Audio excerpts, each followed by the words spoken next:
The opening hook. For this particular message, focus on yourself, not others. The hook needs to hit an emotional nerve around comparison and self-doubt.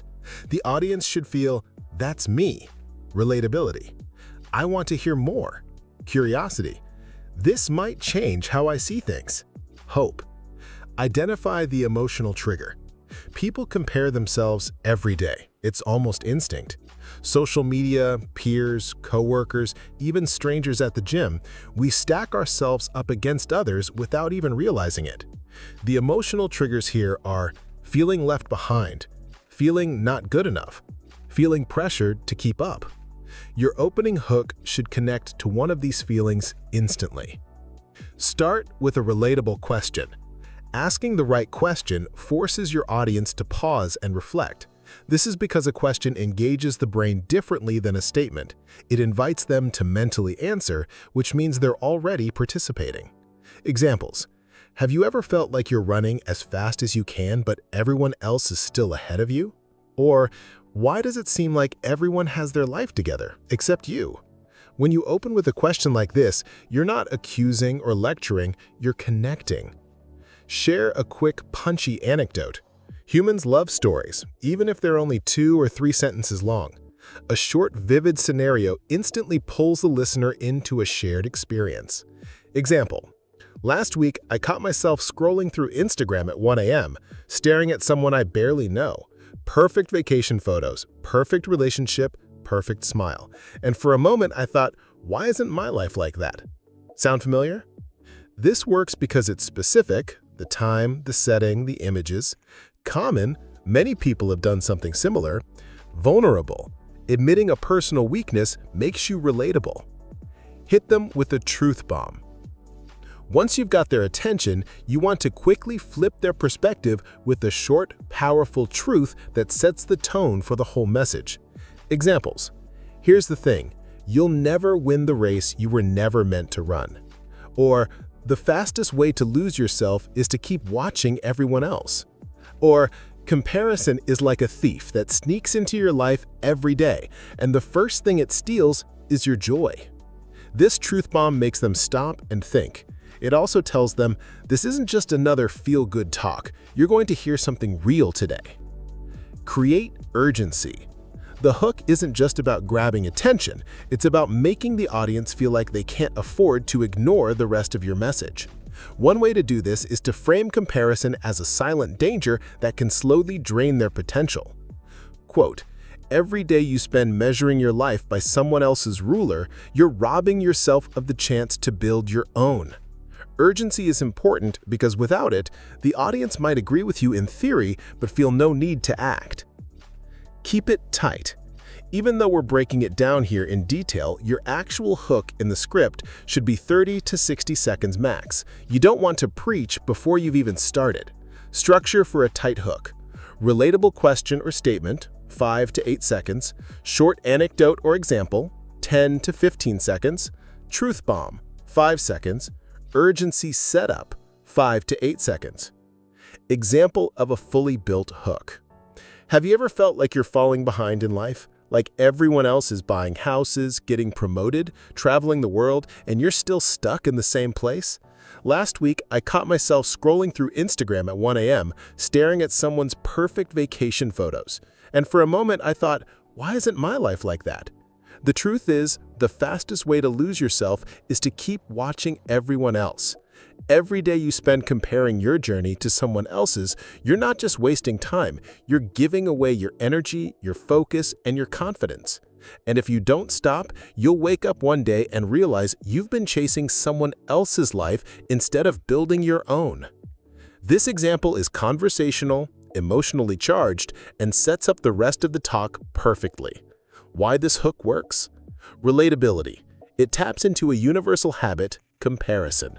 Vulnerability. The speaker admits to doing it themselves, which builds trust. Visual detail. The audience can see the Instagram scroll and feel the late-night overthinking. Powerful truth. It challenges the listener's current mindset in a single sentence. Urgency. It frames comparison as a dangerous, time-stealing habit. Psychology behind the hook. When people hear a message, their brains subconsciously ask, is this about me? Why should I care? What's in it for me? The opening hook must answer all three within the first 30 to 60 seconds. By evoking a shared struggle and promising a way out, you're telling them, yes, this is about you. Yes, it matters right now. Yes, you'll walk away with something valuable. Common mistakes to avoid. Being too abstract. Saying don't compare yourself without context feels like a slogan, not a reason to listen. Taking too long to get to the point. If you wander for more than a minute without touching on comparison, they lose you. Sounding judgmental. Phrases like you shouldn't or people these days can put the audience on the defensive. Use we and I to share the journey. Starting too soft. If you open with generic positivity like you're amazing, believe in yourself, it won't grab attention. It blends into every other motivational talk. Stating the core message. Once you've hooked your audience, you've won their attention. But attention is fragile. The next step is to lock them in by making your main point clear, concise, and compelling. In this section, your job is to clearly state the central idea, focus on yourself, not others, explain why this matters, emotionally and practically, and show that this message is about them, not just a vague philosophy. The power of clarity. Audiences don't like guessing where you're going. If you dance around your point too long, they'll start to mentally wander. This is why motivational speeches that work best often have one clear thesis stated early. For your talk, the thesis is simple. The moment you stop comparing yourself to others and start investing that energy into your own growth, your life changes. This is the anchor sentence that everything else in your script will tie back to. It's short, memorable, and actionable. Connect it to the pain point. In the hook, you stirred up an emotional connection to the problem, the draining habit of comparison. Now you want to show the audience the cost of ignoring this truth. You might say, when you spend your days tracking other people's progress, you're burning fuel that should be driving your own journey. It's like running a marathon while staring sideways. You're guaranteed to trip. By framing comparison as a direct obstacle to their success, you make the need for your message urgent. Use contrast to make it stick. One way to make the core message resonate is to use a before and after contrast, showing what life looks like when you focus on others versus when you focus on yourself. Example: when you focus on others, you doubt yourself, you chase trends, you move in 100 directions trying to keep up. When you focus on yourself, you move with purpose, you know your direction, and you measure success by your own progress. This contrast works because humans think in comparisons, ironically, and you're replacing the destructive type of comparison with others with a constructive one, with your past self.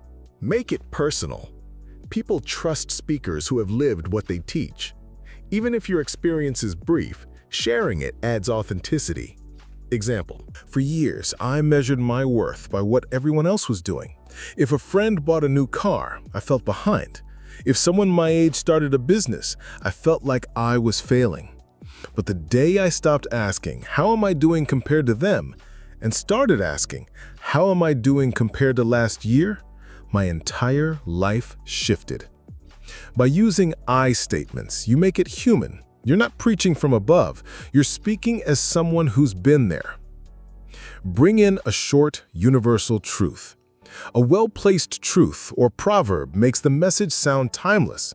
You can quote a source or coin your own line, but it should be short enough for people to remember. Examples: comparison kills contentment. You can't grow roots if you're busy chasing shadows. Your only real competition is who you were yesterday. This is the kind of line people screenshot or write down. It gives your speech lasting life. Link to hope and possibility. Your audience needs to see that this isn't just about avoiding pain, it's about unlocking potential. The shift from focusing outward to focusing inward isn't just an escape from negativity, it's the path to real achievement. When you stop checking who's ahead of you, you suddenly realize you're free to sprint at your own pace. You find you have more time, more energy, and more creativity because all of it is finally going toward building your dream, not admiring someone else's. This creates an emotional pull toward your message, not just a push away from the problem. Deliver it with rhythm. The way you say the core message is as important as the words themselves. This is where pacing, emphasis, and pauses come in. Emphasize key words by slowing down and giving them space. Use repetition for impact. Stop chasing. Stop comparing. Start building. Pause after a truth so the audience has time to absorb it. Your voice is part of the storytelling. Don't rush this section. Example of full flow. Here's the truth. The moment you stop comparing yourself to others and start investing that energy into your own growth, your life changes. Think about it. Every second you spend watching someone else's journey is a second you're not moving forward in your own. It's like running a race while staring sideways. Sooner or later, you trip. I used to live that way. If a friend got promoted, I felt behind.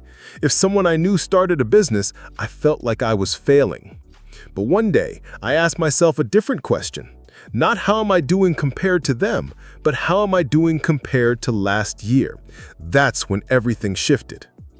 When you focus on others, you scatter your energy. You doubt yourself. You change direction every time the wind blows. But when you focus on yourself, truly focus, you move with purpose. You measure progress by your own steps, not someone else's finish line. And that's when growth becomes unstoppable. Remember this, your only real competition is who you were yesterday. Stop chasing, stop comparing, start building. Why this works? It's clear. The audience knows exactly what the talk is about within seconds. It's relatable. The personal example proves you've lived it. It's emotional. The contrast between focusing on others and focusing on yourself creates an internal desire to shift. It's memorable. Short truth lines stick in the listener's mind. Common pitfalls in this section. Being too vague. Avoid generic phrases like believe in yourself without showing what that means in action. Making it only about you. Your story should illustrate the point, not overshadow it. Keep the audience in focus. Overcomplicating the message. This is your core idea. Keep it clean and simple. Sounding preachy. Use inclusive language like we, us, our, so the audience feels you're on the same team. Focus on yourself, not others, and your life will move forward in ways comparison could never achieve. The problem. Why we compare ourselves. By this stage in your talk, your audience knows the main message. Focus on yourself, not others, but many of them will still be thinking, yeah, but I can't help comparing myself. Or, it's just human nature, right? They're not wrong. Comparison is human nature, which is why this section is powerful. When you explain the mechanics behind comparison, you're not just telling them to stop, you're helping them understand the invisible forces driving it. Acknowledge that comparison is natural. If you jump straight into comparison is bad without acknowledging that it's built into us, people will feel judged. Instead, you build empathy by admitting that comparison is wired into us. Thousands of years ago, comparing ourselves to others was about survival. Who's faster, stronger, more skilled at finding food? It helped us know where we stood in the tribe. This does two things. It normalizes their behavior. They don't feel like something's wrong with them. And it sets you up to explain why that same instinct doesn't serve them in today's world. Show how the modern world hijacks this instinct. The problem isn't just that we compare, it's that technology, media, and culture have taken a survival instinct and put it on steroids. Examples. Social media. We see a constant highlight reel of other people's best moments, filtered and staged to perfection. Consumer culture. Advertising is built on telling us we're not enough until we buy something. Peer milestones. Society has timelines for what you should achieve by certain ages, creating silent pressure. You can illustrate it like this. Today, we don't just compare ourselves to the people in our village. We compare ourselves to millions of people online, most of whom we'll never meet. It's like running a race where you can see every other runner's best moments on giant screens all around you. No wonder we feel behind. The 3 main triggers of comparison. Here you break the problem into 3 digestible causes. This structure helps the audience remember it later. Visibility overload. We're exposed to far more people and their lives than ever before. 50 years ago, you might compare yourself to your neighbors or coworkers. Now, you can see what celebrities, influencers, and strangers across the globe are doing in real time. Key point: more exposure equals more chances to feel less than. Curated reality. People don't post their failures. They post the vacation, not the credit card debt. The promotion, not the years of stress. Key point: you're comparing your behind the scenes to someone else's highlight reel. Unclear personal identity. When you're not clear on your own goals and values, it's easy to adopt someone else's as the standard. Key point: without your own yardstick, you'll measure your life by someone else's ruler. Show the emotional cost. Now that they understand why comparison happens, you need to connect it to the emotional and practical consequences. This is where you make the problem feel urgent. Possible effects to highlight. Loss of self-esteem. Constantly feeling behind chips away at confidence. Anxiety and overthinking. Every achievement by others becomes a reason to doubt yourself. Distraction from your path. Energy spent on comparison is energy not spent on your own growth. Example: comparison doesn't just make you feel bad, it steals your focus. You can't build your own dream house if you're spending all your time looking at your neighbor's blueprint. Use a relatable story or analogy. Stories make abstract concepts concrete. You could tell a personal story or a fictional one. Example analogy. Imagine you're climbing a mountain. You've got your own pace, your own path, your own gear, but instead of looking ahead, you keep staring at another climber on a different route. You start doubting your path, you slow down, and before you know it, you've lost sight of your own peak. That's what comparison does. It pulls you off your mountain. This paints a vivid mental picture the audience can carry with them. Introduce the silent trap concept. Comparison often happens without conscious thought. People don't wake up and say, "I'm going to compare myself today." It's a reflex. Scrolling, overhearing someone's good news, watching a video, and suddenly they feel behind. By labeling it as a silent trap, you give the audience a way to recognize it when it happens. The danger is not just that we compare, it's that we do it without realizing it. It's a silent trap, and every time we fall into it, it costs us something: time, energy, self-worth. Prime them for the solution. You don't give the full solution yet, that comes later, but you set the stage so they're eager to hear it. The good news? If comparison is a habit, it can be broken. And the moment you take back control, you stop living at the mercy of everyone else's timeline. You start running your own race. Comparison is natural. It's wired into us. Thousands of years ago, it helped us survive. We needed to know who could run faster, who could hunt better, who could build stronger shelters. But back then, comparison was limited to the people in your tribe. Today, it's unlimited. We compare ourselves to millions of people online, seeing only their best moments and wondering why our real life doesn't look like that. We face 3 main triggers. First, visibility overload. We're exposed to more people's lives than any generation before us. Second, curated reality. We're comparing our behind the scenes to their highlight reels. And third, unclear personal identity. Without our own definition of success, we use someone else's. And the cost?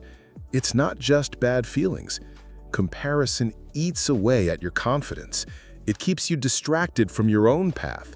You can't build your dream house if you're staring at your neighbor's blueprint. Imagine climbing your own mountain, but staring at someone else on a different route. You slow down, you second-guess yourself, and before long, you've lost sight of your own peak. That's what comparison does. It pulls you away from where you're meant to go. The scary part is, it's a silent trap. Most of the time, you don't even realize you're doing it. But here's the good news. If comparison is a habit, it can be broken. And once it is, you're free to run your own race. Focusing on others isn't just a bad habit, it's an energy leak. And the longer you leave that leak running, the more it drains your confidence, your focus, and your potential. First, you lose your self-worth. When you measure yourself against someone else's achievements, you're using a scale that was never built for you. You could have a great week at work, but then you see someone online celebrating a promotion, suddenly your success feels small. It's like planting a sunflower and getting upset it's not a rose. You were never meant to be a rose. You lose your self-worth. Second, you get distracted from your own goals. You start chasing things you never really wanted, just because you saw someone else do it. It's like sailing to your dream island, but constantly changing direction because you see another boat going somewhere else. And third, you burn out emotionally. Constantly feeling behind wears you down. You start carrying invisible weight, a backpack full of bricks someone else handed you, and you can't run your race with someone else's load on your back. The most dangerous part is that this damage compounds. A single moment of comparison might pass, but dozens of them every day, over months and years, will change how you see yourself. It's like dripping water on a rock every day. You think it's nothing, but over time, the rock changes shape. That's what focusing on others does to your confidence. It erodes it slowly, so you don't notice until the damage is deep. I knew someone who was passionate about photography. They loved taking pictures of everyday life, kids playing, markets, sunsets. But then they started following professional travel photographers online. Slowly, they stopped sharing their work because they felt it wasn't good enough. Eventually, they stopped taking photos altogether. Comparison didn't just steal their confidence, it stole something they loved. And here's the hidden consequence. While you're looking sideways, you're missing what's right in front of you. The opportunities, the progress, the next step. You can't see your bus if you're staring at every other one that passes. You lose your confidence, you lose your focus, you lose your joy. And if you're not careful, you lose years chasing a life that was never yours to live. The shift, turning focus inward. The shift is not just a suggestion, it's a mindset transformation. It's the act of moving from living reactively, responding to what others do, to living proactively, building your own path.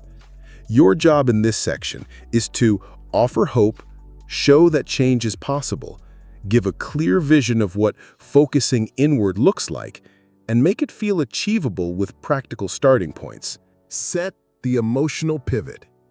You start by acknowledging where the audience is emotionally. Frustrated, drained, maybe even guilty about comparing themselves, and then giving them a spark of hope. Example: here's the good news. If comparison is a habit, it can be broken. And the moment you stop feeding it, you free up energy you didn't even know you had. Why this matters. After the heaviness of part 4, you need to lighten the tone. This is the emotional equivalent of opening a window in a stuffy room. Reframe the concept of competition. A powerful way to help the audience turn inward is to redefine who they're competing against. Instead of, "Am I ahead of them?" they start asking, "Am I ahead of who I was yesterday?" Example line: your only real competition is yesterday's you. If you want to compare your growth, your progress, your habits, not your neighbors. This reframing is simple, but it transforms comparison from destructive to constructive. Show what focusing inward looks like. People can't follow vague advice like focus on yourself unless you paint a vivid picture. Focusing outward might look like scrolling through social media for an hour before bed, buying something to keep up with friends, changing plans because someone else's path looks better.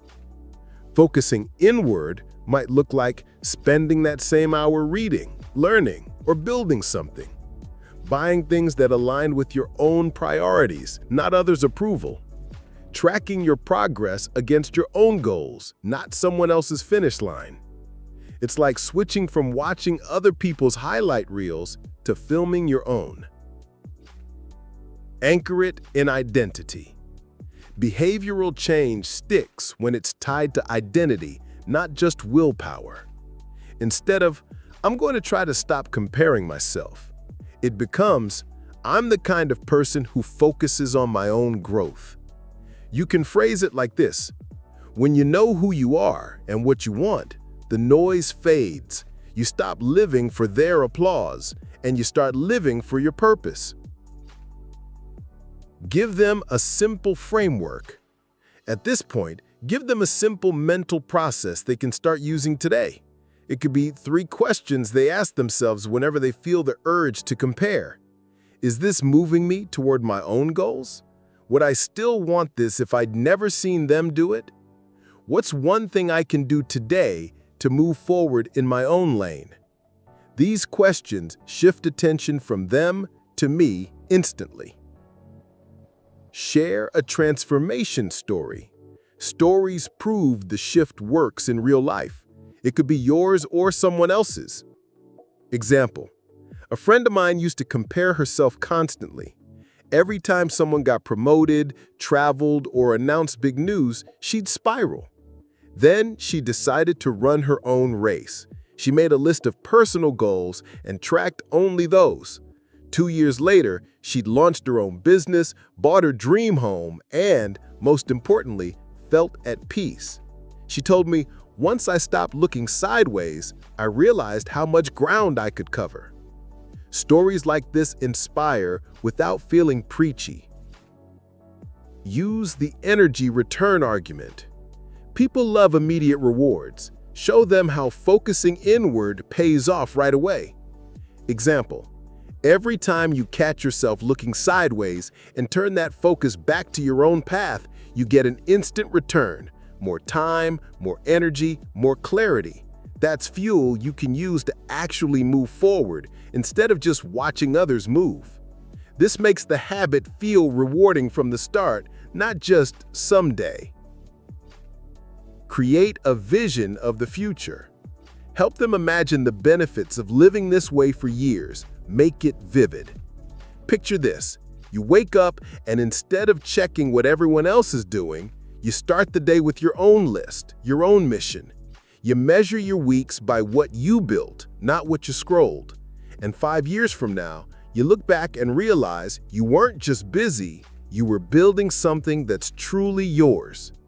This vision creates emotional pull toward the shift. Example in full flow. Here's the good news. If comparison is a habit, it can be broken. And the moment you stop feeding it, you free up energy you didn't even know you had. The shift is simple. Stop competing with them and start competing with yourself. Your only real competition is yesterday's you. Compare your growth, compare your effort, compare your habits, not your neighbors. Focusing inward means you spend your nights building your dream instead of scrolling through someone else's. You buy things because they fit your life, not because they match someone else's feed. You track progress against your own goals, not someone else's finish line. It's like switching from watching the movie to actually living it. And it sticks when it becomes part of who you are. You're the kind of person who knows who they are, what they want, and where they're going. The noise fades and the pressure lifts. When you feel the urge to compare, ask yourself, is this moving me toward my own goals? Would I still want this if I'd never seen them do it? What's one thing I can do today to move forward in my own lane? Every time you answer, you turn the spotlight back on yourself. I've seen it happen. A friend of mine used to spiral every time someone posted big news. Then she made the shift. Her goals, Her pace, her race. 2 years later, she's running her own business, living in her dream home, and smiling more than ever. She told me, once I stopped looking sideways, I realized how much ground I could cover. And here's the secret. The moment you turn your focus inward, you get an instant return. More time, more energy, more clarity. That's fuel you can use to actually move forward, instead of just watching others move. So picture it. You wake up with your own mission.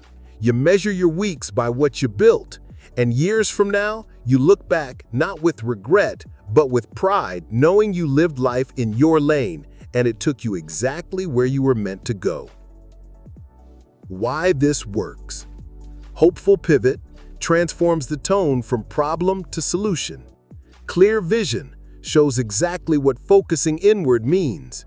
Practical framework gives immediate usable tools.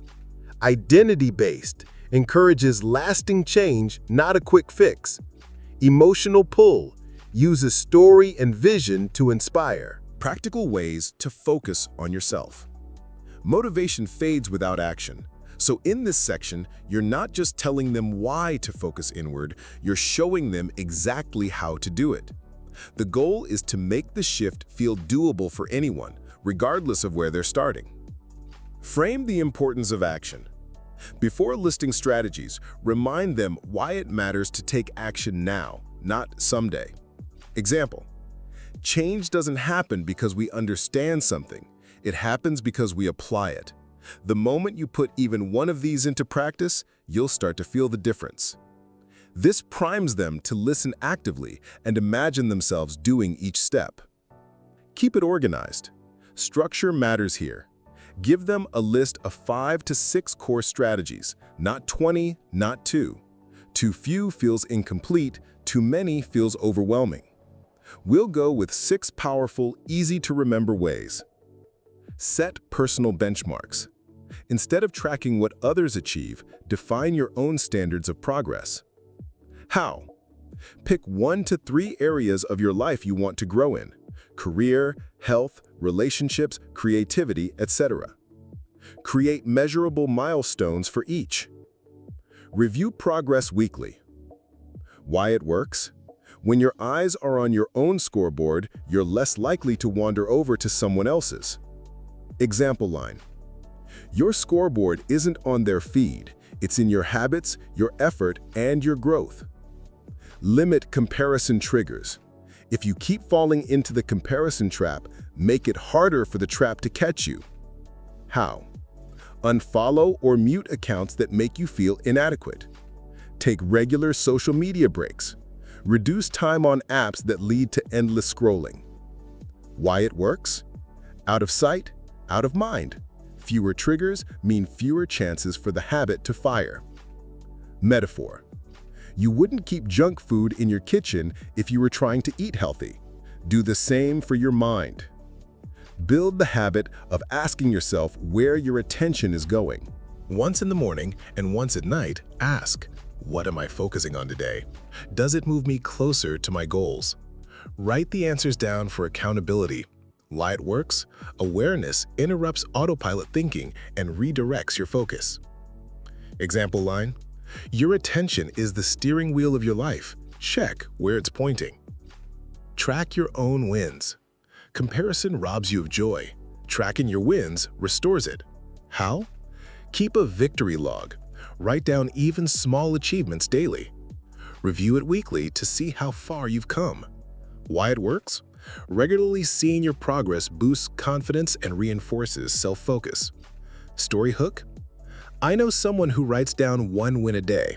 After a year, they had 365 reasons to be proud. It's hard to feel behind when you can see your own growth.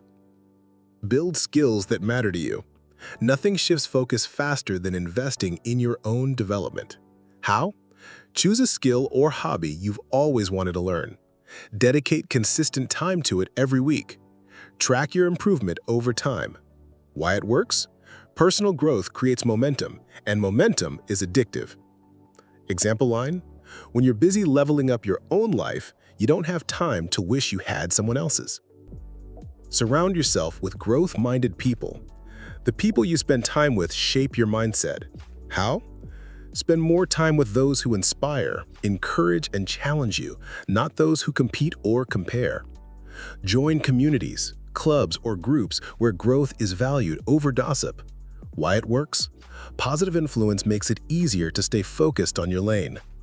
Quote idea? You rise to the level of the people you run with, so choose your running partners wisely. Address the "but it's hard" objection. Some listeners will think, I've compared myself for years, can I really change? You counter that by admitting it's a process, not perfection. Example, you won't get it perfect right away. You'll slip back into comparison sometimes. That's okay.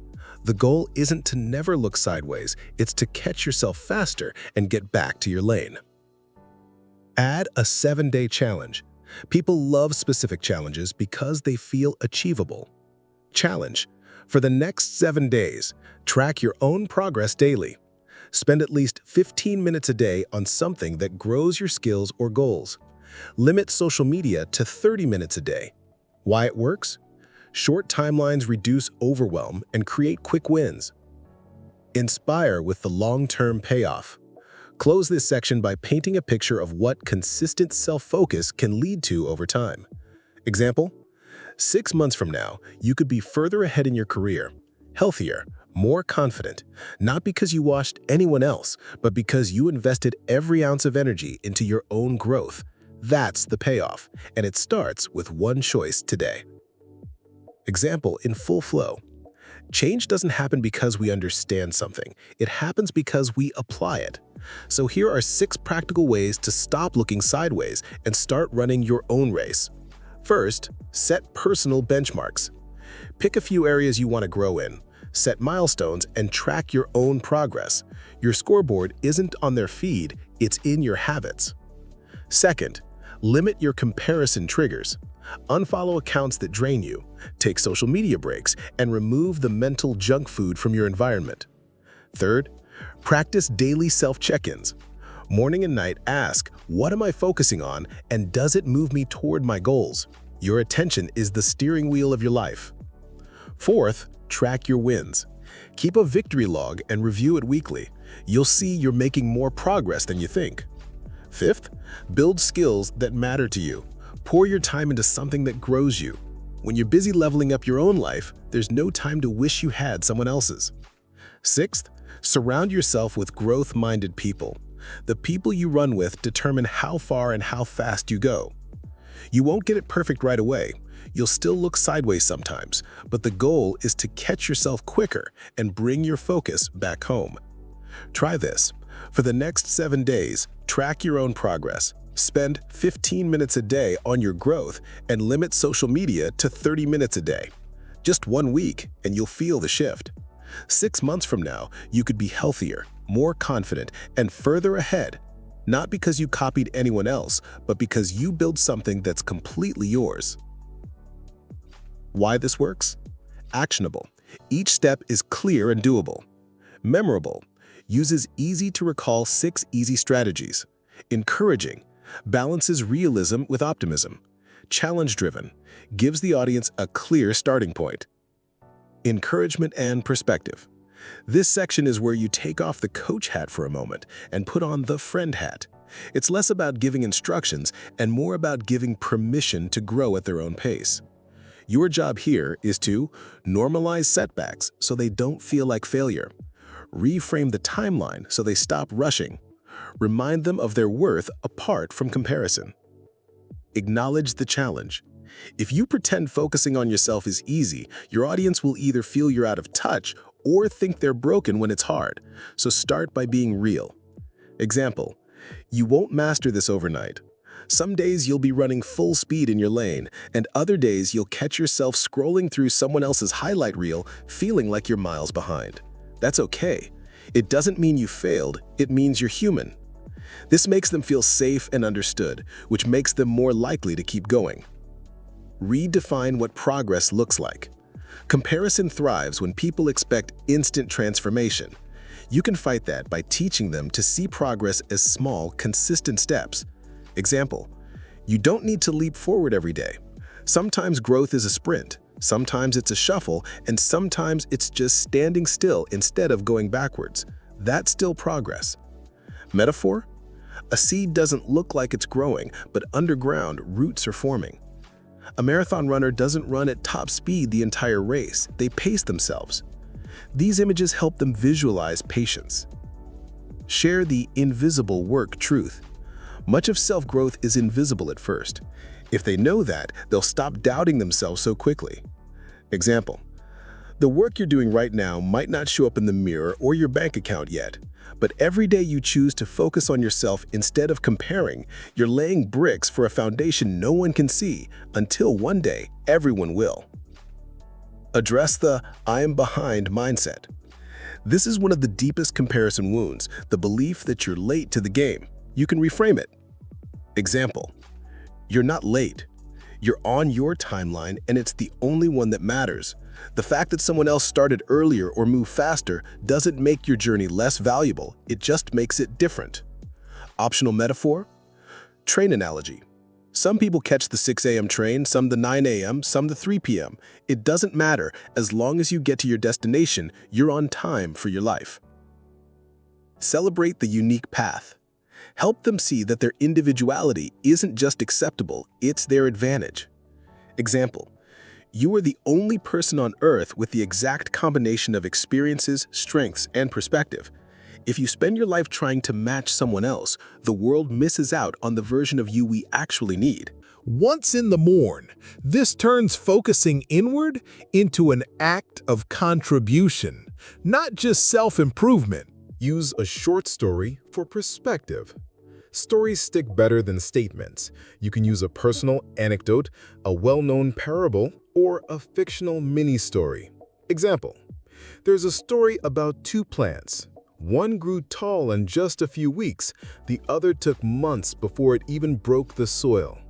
But when a storm came, the fast-growing plant toppled, while the slow grower stood firm because its roots had gone deep. Your roots are growing, even if the world can't see them yet. Shift focus to gratitude. Gratitude interrupts comparison because you can't fully appreciate what you have while wishing you were someone else. Encouragement line.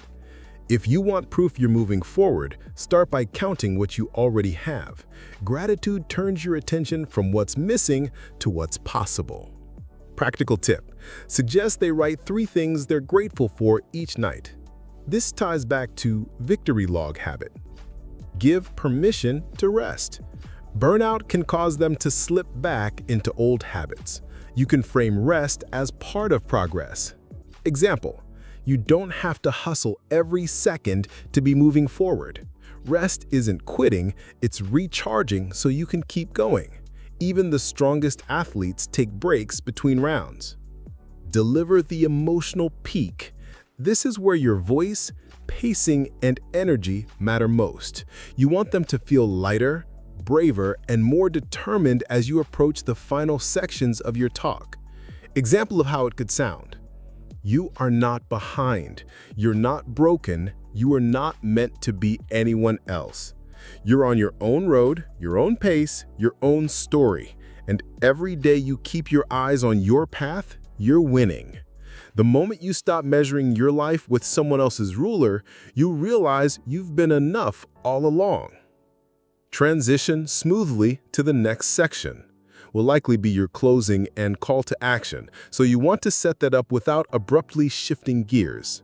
Example transition: and that's why this matters so much, because your future is built one focused step at a time, which means the only thing left is to take that next step starting now. Example in full flow. Let's be honest, you won't master this overnight. Some days you'll run your race with your head high, other days you'll get lost in someone else's highlight reel. That doesn't mean you failed, it means you're human. You don't have to leap forward every day. Sometimes growth is a sprint, sometimes it's a shuffle, and sometimes it's just standing still instead of going backward. Roots grow before branches do, and your roots are getting stronger even when you can't see them. You are not late. You're on your own timeline, and it's the only one that matters. Someone else's speed doesn't make your story less valuable. The world doesn't need another copy. It needs the one-of-a-kind you. Remember the two plants.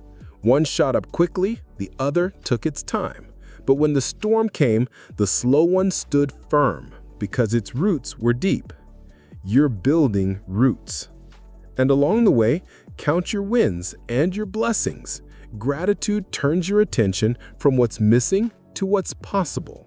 Rest when you need to. Even the strongest take breaks. You are not behind. You're not broken. You are not meant to be anyone else. You're on your own road, your own pace, your own story. And every day you keep your eyes on your lane, you're already winning. Why this works? Validates struggle. People feel seen. Redefines success. Progress becomes sustainable.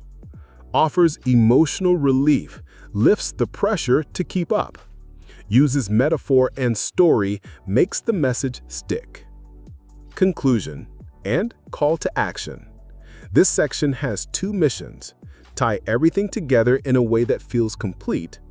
Inspire immediate action with emotional urgency.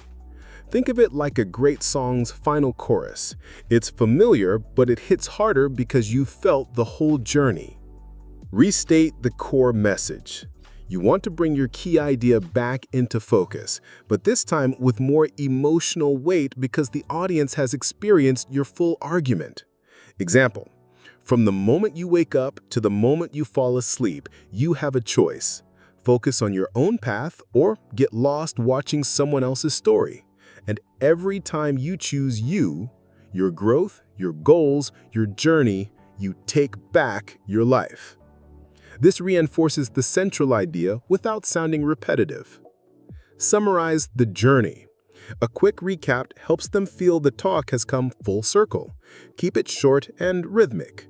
Example, we've talked about the trap of comparison and how it drains your joy. We've seen the freedom that comes when you turn that energy inward. And we've laid out the steps to make that shift real. Starting with awareness, staying in your lane, and building small wins at a time. This reminds them of the logical flow you took them through. Reignite emotion before the ask. Before you tell them what to do, you want them feeling why it matters. You can do this by repainting the pain of comparison. Briefly, repainting the reward of self-focus. Example, you can spend the next year chasing shadows, scrolling through someone else's story and wondering why you're not happy, or you can spend it building something real, your own life, your own wins, your own peace. Make the call to action clear and simple. The CTA should be one clear thing they can start immediately, not a vague, go change your life speech. CTA ideas for this topic. Mindset action. For the next 30 days, compare yourself only to who you were yesterday. Behavior action. Tonight, write down one way you grew this week and do it again tomorrow. Habit action. Every morning, set one goal that's about your progress, not someone else's. Example, here's my challenge to you. For the next 7 days, keep a me log. Each night, write down one thing, just one thing, that you did better than the day before. That's it, just one. By the end of the week, you realize how much power you've been giving away and how much you've just taken back. Don't wait for perfect timing, there isn't any. Start now. Start today. Start with you. Eyes forward, lane yours. Go. Why this works. Restates the message so it sticks in memory. Recaps the journey so that talk feels complete. Reignites emotion so they feel the urgency. Gives a clear action so they know what to do next. Ends memorably so the last words echo after you're gone. Extra tips for delivery. Pause before your final line. Let the silence build anticipation. Drop your volume slightly at the end instead of shouting. Often, quiet conviction is more powerful than loud hype. Make eye contact during the CTA to create personal connection. Sustaining the mindset and avoiding the slide back. Acknowledge the reality of relapse. You start by warning them gently that the pull of comparison never truly disappears. Here's the truth no one tells you. The urge to compare never goes away completely. It's like gravity. It's always there, tugging at you, but you can get stronger at resisting it. This does two things. It prevents them from feeling like failures when the temptation returns, and it reframes setbacks as part of the journey, not proof they're back to square one. Explain the comparison triggers. Most people slip into comparison because they don't see it coming. Teach them to spot their triggers. Common triggers? Social media overload, being around competitive friends or family, measuring worth by external milestones, money, looks, possessions, moments of insecurity, a bad day, rejection, uncertainty. Example: comparison shows up when you're tired, stressed, or scrolling mindlessly. That's when you need to pause, breathe, and remember, your race, your pace. Introduce the reset button technique. This is a practical tool they can use when they catch themselves slipping. 3-step reset.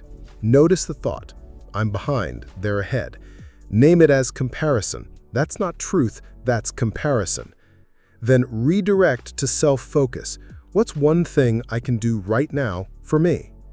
Example: it's like changing the radio station. You don't sit there listening to static. You switch to something worth hearing. Encourage regular self-check-ins. The same way you check a car's oil before a road trip, you check your mental focus before it derails. Options: weekly journal entry. Where am I focusing? Inward or outward? Daily 1-minute reflection before bed. Monthly review of goals based on personal growth, not comparison. Example: think of it like a GPS recalculating. If you've drifted off course, you can get right back on track. Build an environment that supports you. Environment either pulls you into comparison or helps you avoid it. Practical tips: curate your social media feed. Unfollow accounts that spark envy. Surround yourself with growth-minded people who celebrate your wins. Limit exposure to unnecessary competition, e.g., brag-heavy conversations. Example: you can't expect to focus on yourself if you're constantly standing in front of comparison billboards all day. Shift from inspiration to identity. Motivation fades, identity lasts. You want them to see self-focus not as something they do, but as part of who they are. Example: instead of saying, "I'm trying to focus on myself," say, "I'm someone who focuses on my own growth." The first is a task, the second is an identity, and we fight harder for our identity than for our to-do list. Leverage milestone reflection. Remind them to look back at their progress periodically. This strengthens their resolve to keep going. Example: every 90 days, take a moment to compare yourself, not to anyone else, but to the version of you 3 months ago. You'll be amazed how far you've come. Reframe setbacks as training. Even when they fall into old patterns, you want them to see it as a rehearsal for the next test, not a failure. Example: athletes don't quit when they miss a shot. They use it to sharpen their aim. Every time you notice comparison, you've already won half the battle, because awareness is progress. Leave them with a vision. Give them a mental image of what their life will look like if they sustain this mindset for years. Example: imagine looking back a year from now and realizing you've built a life that feels like yours. You'll be calmer, clearer, more confident, not because you won the race, but because you stopped running someone else's. That's what's waiting for you if you keep your eyes on your lane. Example in full flow. Here's the truth no one tells you. The urge to compare never goes away completely. It's like gravity, always there, tugging at you, but you can get stronger at resisting it. Most people slip without even noticing because comparison hides in plain sight. It creeps in when you're tired, stressed, scrolling mindlessly, or sitting in rooms where competition is the only language. That's where the reset button comes in. Notice it, name it, redirect it. You wouldn't sit there listening to static on the radio, so why sit in mental noise? Switch to your station. Check yourself regularly. Once a week, ask, where's my focus, inward or outward? Think of it like a GPS recalculating. If you've drifted off course, you can get right back on track. Build your environment like a shield. Curate your feed. Limit brag-heavy conversations. Surround yourself with people who want to see you win. And, most importantly, stop treating this as a challenge and start treating it as an identity. You're not someone trying to focus inward. You're someone who does. It's who you are. Every 90 days, compare yourself to the you 3 months ago. That's the only scoreboard that matters. And when you slip, remember, that's not failure, it's training. Picture this. A year from now, you look in the mirror and realize the noise is gone, the tension is gone. You feel lighter because you've stopped running someone else's race and started living your own.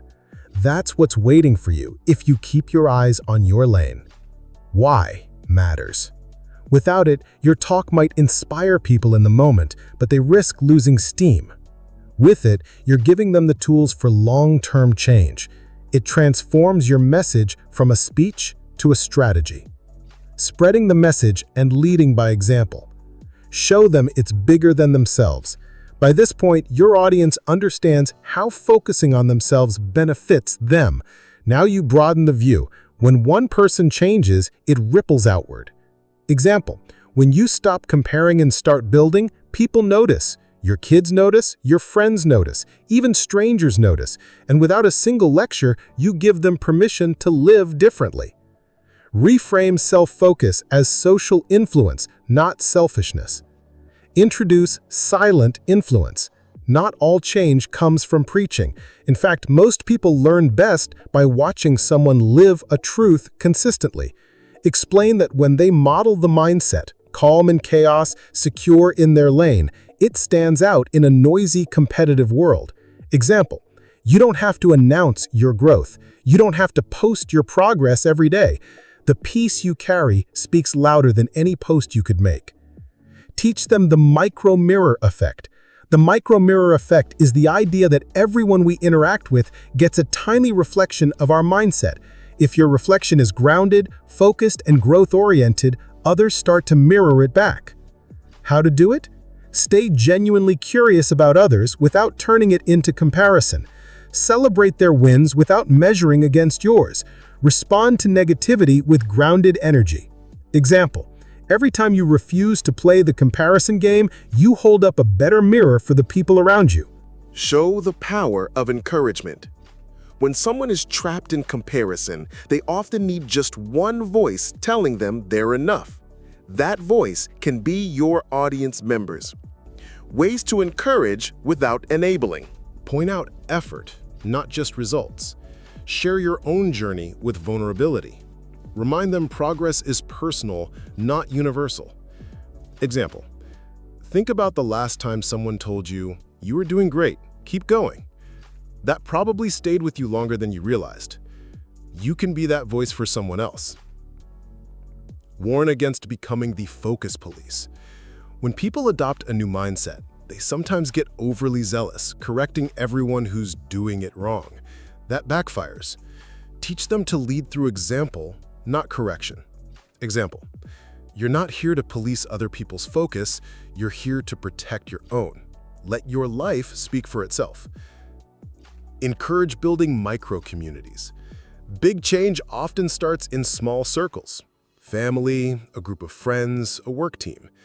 Practical tips. Start a monthly check-in where each person shares one personal win. Replace gossip sessions with growth discussions. Celebrate non-comparison milestones. Example, it's amazing what happens when a small group of people stop competing and start creating together. Use storytelling as a ripple tool. Stories stick longer than advice. Encourage them to share their journey not as, "I'm better now," but as, "Here's what I learned when I stopped looking sideways." Why this works? Stories feel personal, not preachy. They invite curiosity instead of defensiveness. They make the concept memorable. Plant the legacy question. Here's a powerful question you can leave them with. If someone who knows you well had to describe how you live, would they say you run your race or chase someone else's? This invites them to think about how they're remembered and the example they set. Show the win-win nature of spreading the message. The more they help others focus on themselves, the more it reinforces their own commitment. Example, every time you encourage someone else to stay in their lane, you strengthen your own grip on the wheel. And end with a vision of collective change. Paint a vivid image of what happens when entire groups, workplaces, or families live by this principle. Example, imagine a team where no one wastes energy comparing. Imagine a family where everyone roots for each other without secret rivalry. Imagine a community that measures success by growth, not gossip. That's not just possible, it starts with you. Example in full flow. When you stop comparing and start building, people notice. Your kids notice. Your friends notice. Even strangers notice. And without a single lecture, you give them permission to live differently too. You don't have to post about it every day. The peace you carry speaks louder than any words. Every time you refuse to play the comparison game, you hold up a better mirror for the people around you, one that reflects growth, not rivalry. And here's the thing, you can be the voice someone needs. You can be the one who says, "You are doing great, keep going." But remember, you're not the focus police. Your job isn't to fix everyone else, it's to live so well in your lane that they're inspired to find their own. Start small. A family dinner where you celebrate wins without comparison. A work meeting where you share progress without scorekeeping. Little moments like that can change a culture. Tell your story, not as a victory lap, but as a map. Here's what I learned when I stopped looking sideways. And then ask yourself the legacy question. If people describe the way you live, would they say you run your race or chase someone else's? Imagine a team where no one wastes energy comparing. Imagine a family where everyone roots for each other without secret rivalry. Imagine a community that measures success by growth, not gossip. That starts with you. And the moment you step fully into your lane, you light the way for everyone behind you. Why works? It expands the personal transformation into a collective vision. It positions your audience as leaders, not just learners. It makes the change more durable by turning it into a shared mission.